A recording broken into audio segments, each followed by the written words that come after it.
Well,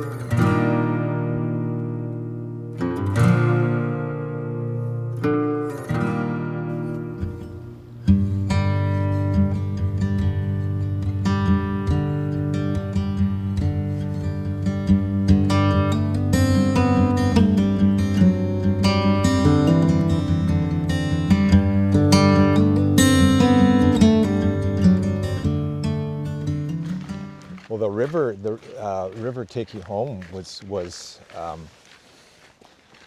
I guess it was, what I wanted to do was capture a bit of this poem by, is it Khalil? About a river embracing death, basically, like or are you afraid? Yeah. I'm not able to recite the poem, but it's just like. And you do kind of ask that question during the song, too. Right, like what is it like to be a river, and at the end of your journey, you're surrendering to the ocean, right? Like that was a phrase that I really picked up on, was the surrender. You cease to become yeah. And I think the surrender thing has been one of the largest themes in my last 15 years. Oh yeah. Like it's just. Should we go? Yeah, should we go up here? Try going up here? I think so. For me, surrender has just encompassed everything from parenting, to dreams and visions and belief, and it's been one of the hardest things to learn. Yeah, you mentioned parenting. Hey, isn't that interesting? Like, especially as our kids get older, like, didn't you find you just had to? There's lots to surrender and let go of, right? Once I figure, it's the thing about parenting and surrendering is it never came up in all of the, like we did all the parenting stuff. We did all this stuff back when our kids were little, right? Yeah. We grew kids God's way. Yeah. Yeah, exactly. Whatever the hell that all was. Yeah. And whatever books we read, right? Yeah. And none of that prepared me for when your kid, they've got their own ideas of how to do things. Yeah. They've got their own ideas of how to believe and what they want to believe and how, and sure, I think my kids are, I'm not naive. I know they've been heavily influenced by Lauralee and myself, right? Like, I'm not saying they're totally, but they're also just incredibly unique. And it's just like, you just got to lay all that shit down and just like let them be, right? Yeah. That was so hard for me initially, right? But that's and it's just something you have to continually be in this mode of surrender.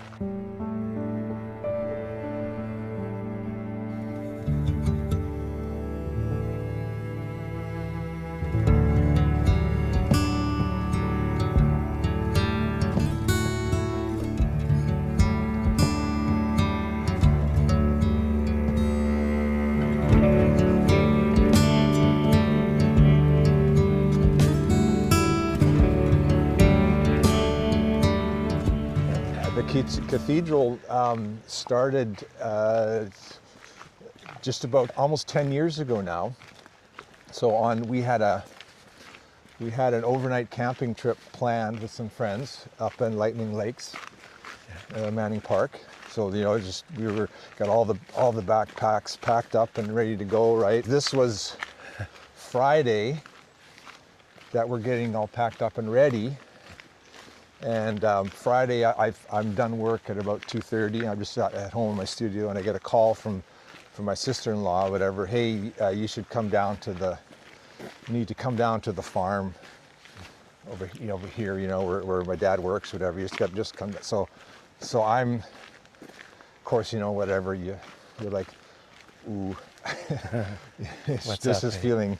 Yeah. So I'm driving there, and as I'm driving, I'm just like, no, please, no, like you're thinking all these things, right? And then, I pull in, and of course my family's there and gathered around, and you know, and the ambulance has come and gone, and my dad is still over there, just outside the barn, right, with covered over with a sheet, right? Oh, he passed away. Okay. Yeah, he had just come out of the barn, and so this is. Yeah, so this is quite all of a sudden. It was unexpected. Yeah, it was quite unexpected, and so that was my Friday, and of course we're all going through all of that stuff, and that in itself could be a lot of storytelling. But so of course, as the evening progresses, I'm like, well, obviously, I'm not going tomorrow. I'm not doing this thing, right? That was kind of the obvious choice in my mind, and even, you know, it totally made sense, right? And then as it came around 10 or 10:30 that night, we were settling in, and we just thought, we may as well just go. Oh yeah. And do it, right? Wow. And so we just went through the motions, and we packed up, and it was just, I still remember, just a weird thing driving up with his other family and loading, and just, I can say, it's funny when I look at the pictures now in the beginning, I could just sort of see me just like in a bit of a daze, but just getting my backpack on and just doing this thing. So, and needless to say, as we got up there to our spot, you know, I did spend a fair bit of time just sort of wandering off on my own. Sure. You know, into places. And this is where just sitting out in like, just, you know, the lightning lakes, and just quiet as anything, right? And just trees around you, and you're processing. There, let's go back this way. Sorry. Yeah, trees around you. And you're processing all of this, and it's just all the immediacy of that weight of just you're kind of my first major loss in life. I mean, yeah, sure, grandparents has been pretty impactful for me, losing some of them, but your mom's still here. Mom's still. So anyway, I just wrote this poem. I'm not sure if I remember the original poem, but it was just in this cathedral of trees. You know, they stand and they listen, and they stand here with me, and here I'm free to bring all of my doubts and anyway. It was just a 5-line poem, and so I sat with that for the longest time, and then a number of years later, I just thought, well, I should make this into a song. Oh yeah. And so I used the core of that poem, but then sort of wrote more lyrics for it, lyricized it a bit more. So it transitioned it from the original poem, which just captured the grief that was going on, and just the sense of, you know, when you'd acknowledge that in a cathedral of, you know, in a forest, right? It's just so peaceful, and it just listens to you. Like, it doesn't say anything. It doesn't try to give you any, oh, hey, it's all good, you know, or whatever. Doesn't try to fix it or make it go away. Oh, God wanted it, you know, it was his time, and it was all like, there's just no answers, and it's just so beautiful, right? Like, sometimes no answers is just so beautiful. So, So that's was the essence of the original poem, was just that sense of just here's a place, right, where all of this doubt and stuff can just sit and can disappear. And anyway, so then that was what I was hoping the song would capture, right? And I wanted to capture a bit of in my third verse.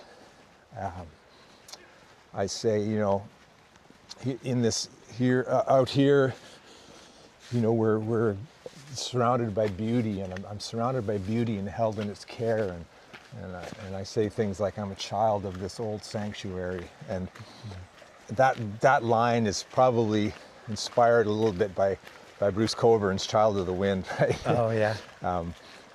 Some of his songs really moved me.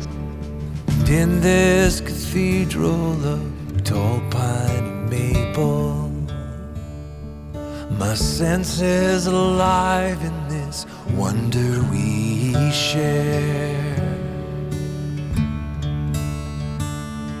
Well, I am a child of this old sanctuary, wrapped up in beauty and held in its care. Yeah, So that's the process of the cathedral. It starts with the death of my dad. Wow. It moves into a poem written in the stillness of the forests. And then it sits with me for a long time. Yeah. And then it transitions into a song. And then I slowly start putting that song together and slowly think, hey, to be honest, from the encouragement of a lot of my community and people in my song, hey, you need to get this thing out there. Yeah. Dude, get this thing going, right? So, Yeah. so that's the uniqueness of that song. It's its own 10-year journey. Wow. So yeah, fishing was his thing. Like he really enjoyed it. I kind of did, but it wasn't. Never became I your do make thing? reference to it in the lyric. Yeah. Fishing was quite your, fishing was your thing, but not quite mine as much. But listening was more my thing. I think that's what my lyric refers to. Sorry, I can't recite my lyrics off the top of my head, which is. And him just spending time with you and listening and being with you. It was more about that, right? Yeah. Yeah. Yeah. It was For just. you. I just enjoyed just sitting around listening. Yeah. And being and stuff. So yeah, my dad, he would, as boys, take us to these little creeks and stuff a lot, right? And he taught us how to fish there. And Cool. so we'd go, just nothing too drastic, no big ocean fishing, just little creek fishing and little lake fishing. And so, yeah, fishing was part of our thing too. And again, this was brought to light just from listening to somebody speak about it, but how moss, it's not a competitive, it doesn't thrive in competitive environments. Like it just takes the space that it's given, yet it'll just occupy all of the places that are not used, right? So, and in its smallness, it thrives, right? It becomes great, and it's also one of the oldest, living organisms. Yeah, like Oh, 350 million years probably, in its age, and it exists in all of the different global environments. So and it's just, but what the moss speaks to me is just, again, it's letting go, but just being, like not being in competition, right? And that just sort of, because it's just like, for me, the thought of trying to compete to stay, which is kind of, we all kind of need to be there if you're going to exist in the world. If we like to have a little bit of a, we got to do stuff and compete. Have to compete a little bit or have a little bit of ambition or something. It's just the system we live in, and obviously, but I love the idea of how moss will just just come in and take a place that it's offered and work its magic over time, right? It'll whittle a stone into sand, or whatever. Well, probably quite a long time, but so moss, in its simplicity and in its humility, it's kind of what speaks to me these days. So.